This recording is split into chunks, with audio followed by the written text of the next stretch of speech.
Өглөө өдөр оройн мэндийг хүргэе. За тэгэхээр энэ одоо богинохон бичлэгийг бол 10 дугаар ангийн ерөнхий боловсролын сургуулийн сурагчдад зориулж хийж байна. За тэгээд одоогийн байдлаар бол тийм ээ яг нэг их юм шийдээгүй одоо амьдралыг хаяан дээр тулаагүй тийм цаг үе байдаг 10 дугаар ангийн хүүхдүүдийн хувьд бол тэгэхээр энэ бичлэгийг бол ахын та нарт зориулж яг одоо ямар дараалалаар явах вэ? Хэрвээ чи гадаадын их сургуульд ялангуяа Америкийн их сургуулиудад тэтгэлэгтэйгээр тэнцэж орохоор хэрвээ чи зорж байгаа бол ямар алхмуудыг хийх хэрэгтэй вэ? Өөрийнхөө цаг хугацааг юунд зарцуулж, юунд төвлөрж байж тэр 100% тэтгэлэг гэдэг зүйлийг авах боломжтой вэ гэдэг зүйлийн тухай хамтдаа ярилцъя. За тэгээд ахна өөрийгөө танилцуулахад бол намайг Тэнгис гэдэг. За тэгээд сүүлийн 10 дугаар анги яг та нартай адилхан би энэ бичлэгийг бас 10 дугаар ангийнхан зориулж хийж байгаа маань учиртай. Яагаад вэ гэхээр одоо ахыхнууд бол 10 дугаар ангиасаа эхэлж бэлдэж эхэлсэн тэр үе хүртэл бол ерөөс ямар ч зорилгогүй ямар ч юугүй тийм хүүхэд явсан. Тэгээд 10 дугаар ангиасаа хамгийн анх англи хэл сурч эхлээд одоо энэ Америкийн их сургуулиуд руу apply хийхэд Common App гэдэг зүйлийг бүглэх хэрэгтэй байдаг юм байна. За тэгээ өөрийгөө хөгжүүлэх хэрэгтэй юм байна. Шалгалтын оноонуудаа дээшлүүлэх хэрэгтэй юм байна. SAT гэдэг шалгалтыг өгдөг юм байна. Тэгээд сургууль руугаа apply-даад ингээд тэтгэлэг аваад явдаг юм байна гэдэг зүйлтэй хамгийн анх бол 10 дугаар ангиас эхэлж байсан. За тэгээд тухайн цаг үед бол алдчихсан зүйлс зөндөө байлаа. Цаг хугацаагаа олон зүйл дээр үрж байлаа. Өөрийнхөө өдрийг хуваарлдаггүй байлаа. Одоо энэ софт ур чадварууд буюу тийм ээ. Одоо хэрхэн цаг хугацаагаа хуваарлдгийг хэрхэн сэтгэл мэдрэмжтэйгээ тулж ажиллаад өөрийгөө яадаг юм бэ? Одоо амжилт руу хөтлөх боломжтой байдаг юм бэ? Хэрхэн эерэг дадал зуршлыг өөртөө суулгадгийг ном унших хэрэгтэй байдаг юм уу? Үгүй ямар ном унших хэрэгтэй байдгийг гэх мэтчлэн одоо зүйлсүүдийг бол ерөөсөө яадаггүй мэддэггүй тийм жоохон хөвгт явлаа. За тэгээд түүнийхээ уршгаар бол мэдээж өчнөө цаг хугацаа төлбөр мөнгөөр хохирж байсан. За тэгээд гэхдээ ямар ч тач одоо алдаж оноод яасан байгаа 12 дугаар анги төгсөхдөө бол одоо суралцаад төгссөн Америкийн Whitworth их сургуульд 90% тэтгэлэгтэйгээр суралцаад төгссөн байдаг. За тэгээд сургуулаа төгсөөд ч гэсэн одоо Америкт шилдэг 500 компанид бол тэнцэн орсон гэх мэтчлэн одоо туршлагатай ийм багш байгаа. За тэгээд ер нь бол юу гэсэн үг яг одоо 10 дугаар ангилгаа иргэн харахад бол би та нарт хэрвээ акшн планыг өгөх байсан бол за тэтгэвэр ангитай ийм юм хий цаг хугацаагаа ийм зүйл дээр зарцуулаа. Тэгээд 12-оо төгсөхдөө ингээд юутай болоод яваа. Америкийн их сургуульд тэтгэлэгтэйгээр тэнцээд яваа гэсэн тийм зөвлөгөөг бол энэ бичлэгээр та нартай хүргэх гэж байна. За тэгээд ер нь бол маш олон газрууд зүгээр зөвхөн ийм мэдээллийг чамд өгөхийн тулд бол мэдээж яаж байгаа. Төлбөр мөнгө зөндөө авч байгаа. Тэгэхээр ахыхын зорилго бол ердөөсөө энэ бүх мэдээлэл чамд хэрэгцээтэй байгаа тийм ээ. Ердөөсөө сурсан мэдсэн бүх зүйлсүүдийг та нарт үн төлбөргүйгээр 100% энэ YouTube сувг дээр нэг ч зүйлийг нуух хаахгүйгээр та нартай хуваалцна гэсэн ийм зорилгыг тавьсан байгаа. Тэгэхээр бол хамгийн их дэмжлэгтэй тавтай морил. За тэгэхээр үүштэй хамгийн түрүүнд бол хэрвээ чи яг одоо 10 дугаар ангид байгаа бол англи хэлийг өндөр түвшинд сурах гэдэг бол чиний хамгийн нэгдүгээр зорилго болох ёстой. Тийм. Ердөөсөө чи өмнө юм хийжсэн хүүхдэж магадгүй хийж байгаагүй хүүхдэж магадгүй өмнө нь зорилго тавиад төсөл хэрэгжүүлээд ингээд явж исэн хүүхэд байж магадгүй байхгүй ч байж магадгүй. Тэгээд ахыхын чамд өгөх хамгийн том зөвлөгөө хамгийн ихний даалгавар ердөөсөө энэ даалгаврыг биелүүлэхээс цааш ердөөсөө тэтгэлэг их сургууль тэнцэх энэ төр тухайн ерөөсөө бодгоо болох хэрэгтэй. Яг уу одоо тухайн хүүхд бүрийн нөхцөл байдлаас одоо шалтгаалаад өөр зөвлөгөө бий өгч болно л та тийм ээ. Гэхдээ ерөнхий чиглэл юу байх ёстой вэ гэхээр хэрвээ чи 10 дугаар ангид байгаа болвол тийм ээ чамд бүхэл бүтэн 2 жил байна. 2 жил гэдэг бол чи магадгүй 11 дугаар 12 дугаар энэ жоохон хугацаа одоо юу болвол гэж тийм ээ.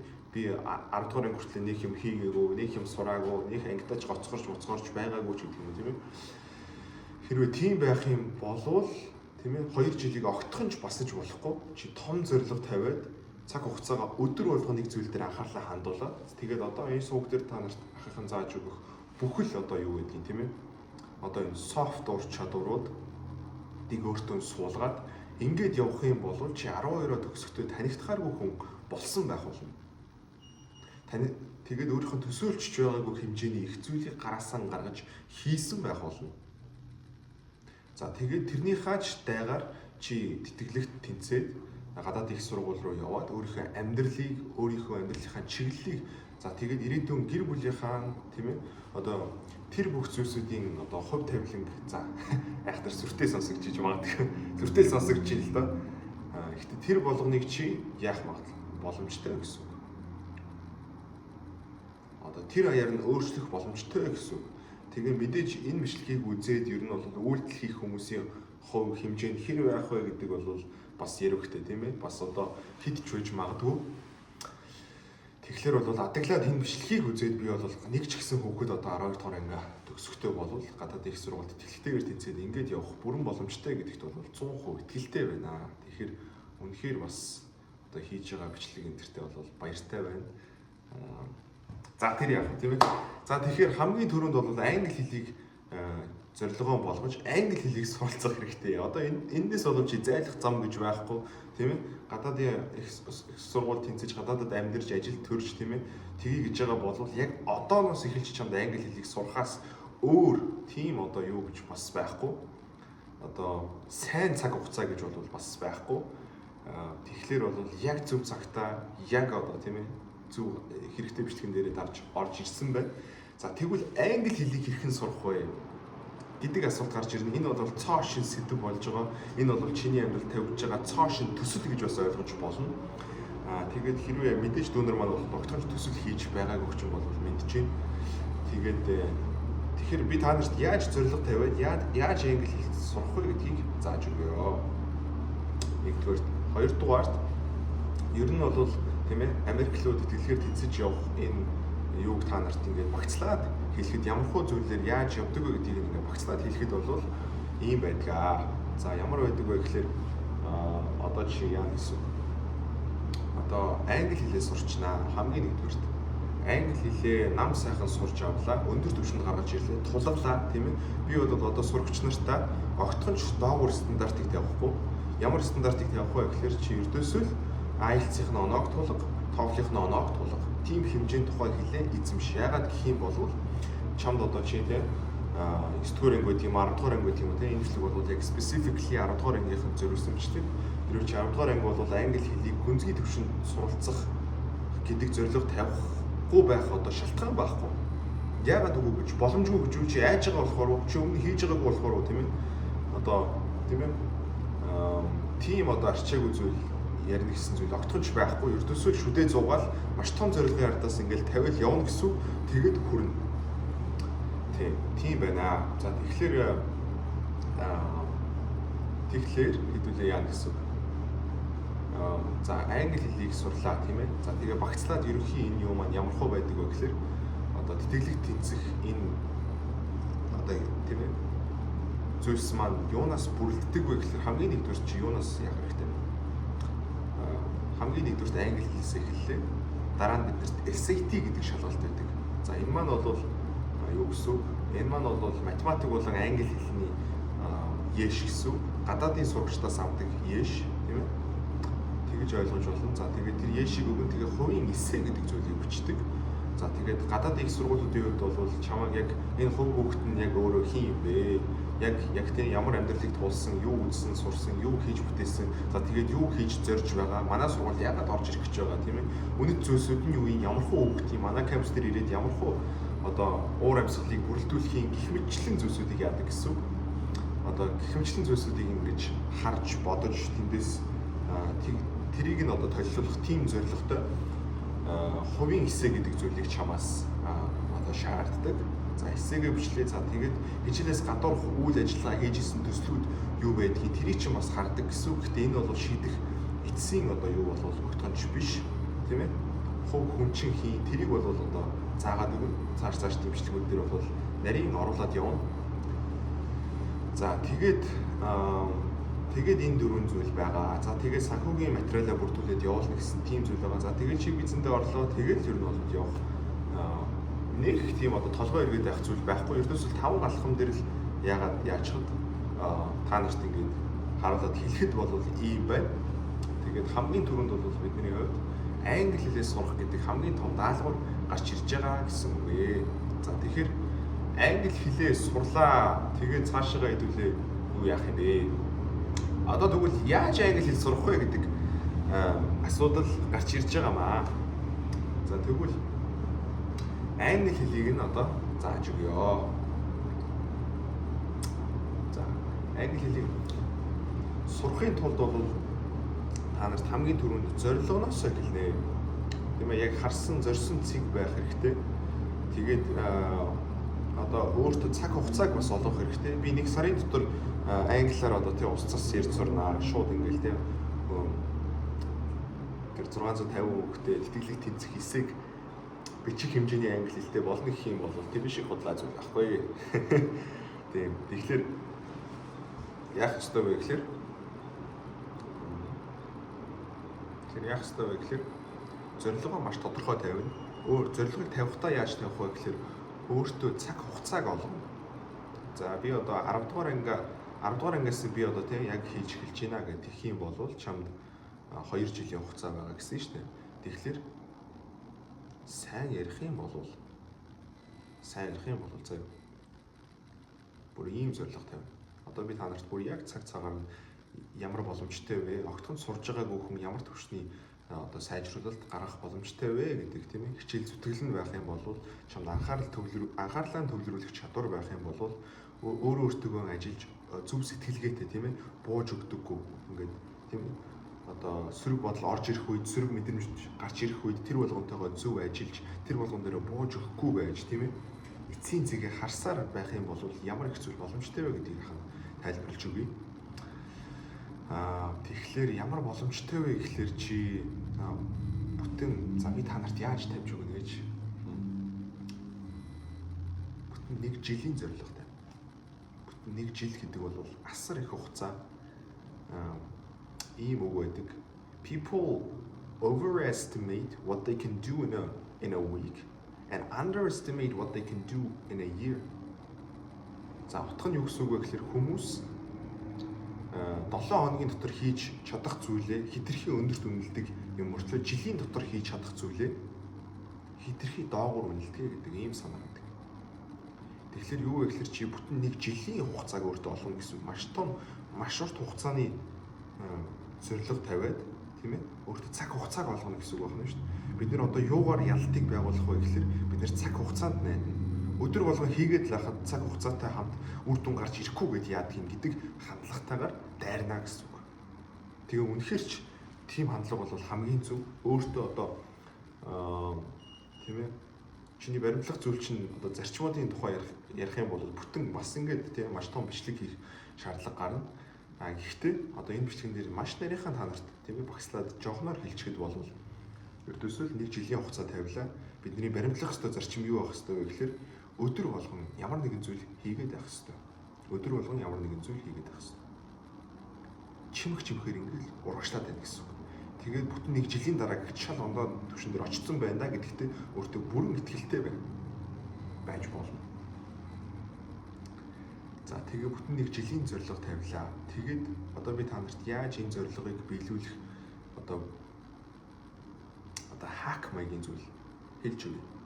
Тэр нь юу вэ гэхээр ердөөсөө өөр зүйл дээр бүр санаа зов. Одоо чи гэр бүлээс чинь ингээд тэтгэж өгч байна. Чи өөр санаа зовох зүйл байхгүй байна. Чиний үндсэн ажил хийж байгаа зүйл чинь юу шүү дээ? Сурах шүү дээ. Сурах. Тэгээд ердөөсөө хамгийн одоо чухал тийм ээ чинь number 1 зорилго ердөөсөө ганцхан харж байгаа цэгээ юу болго? Англи хэл болго. Өөр зүйл санаа зовхоо бойл. Мэдээж одоо Америк руу гадаадд тэтгэлгээр явхад одоо яад юм бол ийм бол гэл. Тийм өчнөө асуулт гарч ирнэ. Энэ дээр нь ч одоо би төвлөрөх хэрэгтэй юу? Тэрэн дээр нь ч одоо би төвлөрөх хэрэгтэй юу? Үгүй. Тэр тухай одоохондоо санаа битгий зов. Чи 10 дугаар ангид байгаа юм чинь 11 дугаар анги хүртэл бүтэн 1 жилийн хугацаанд ганцхан зүйл дээр төвлөрөөд үз. Ганцхан том зорилго тавиад үз.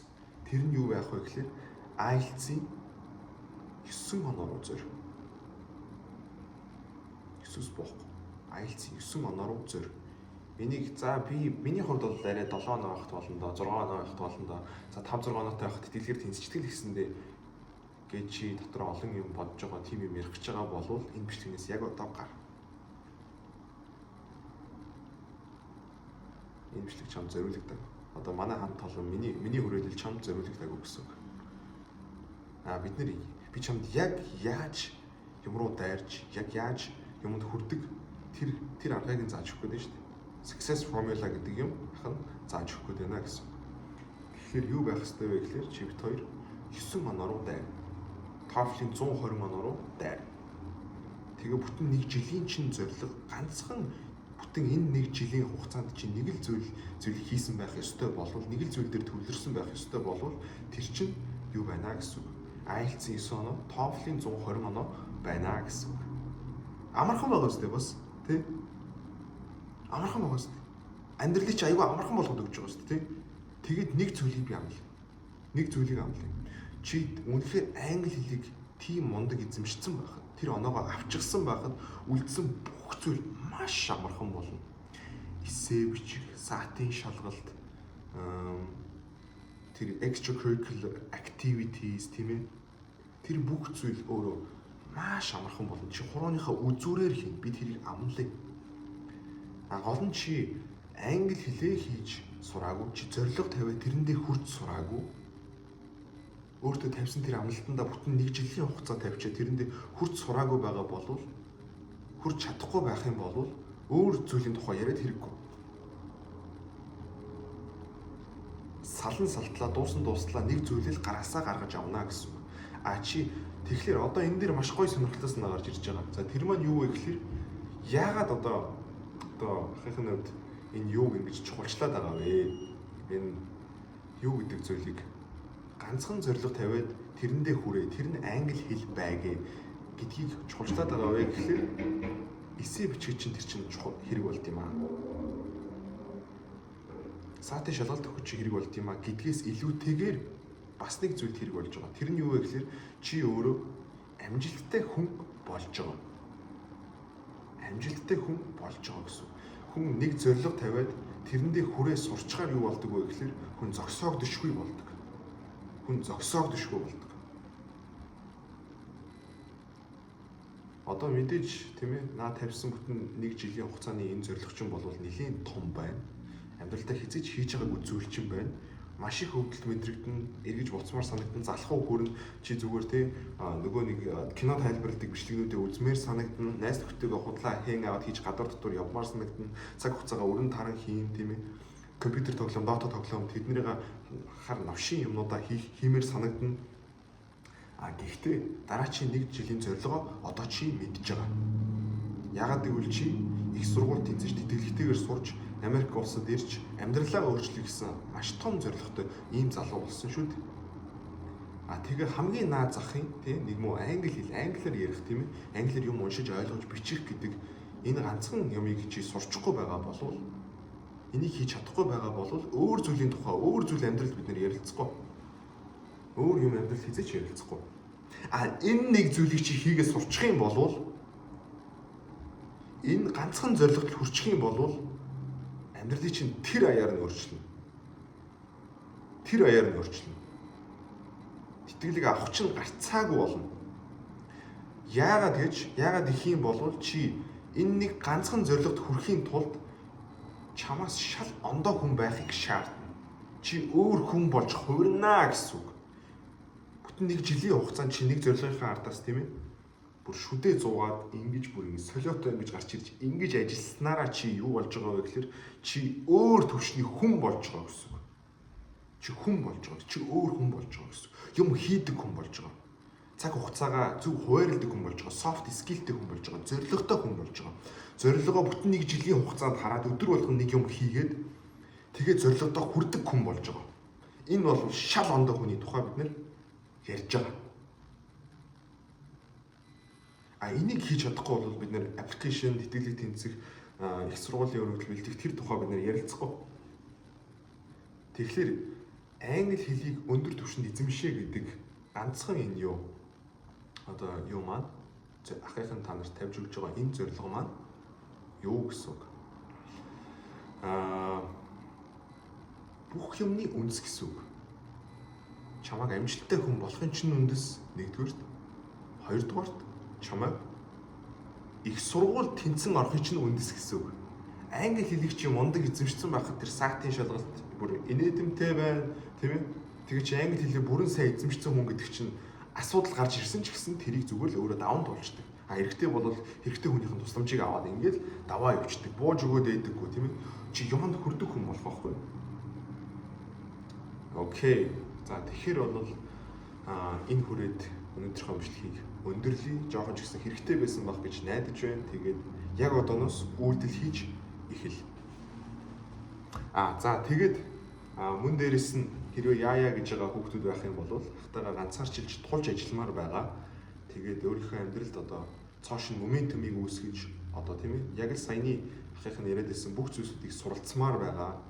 За тэгээд дасгалжуулагчтай хажуудаа хамтарч 1-3 сарын хугацаанд тийм ээ амьдралдаа өмнө хизээч байж байгаагүй тийм хэмжээний өөрчлөлтийг гаргахаар зорж байгаа хүүхдүүд байх юм бол одоо уулзалт тоглож болно тийм ээ хэрвээ тохирохоор байна зан арчин болж байна чам ирээдүйтэй байна тийм ээ гэж үзэх юм бол хоёлаа цаашаа явах боломжтой гэсэн.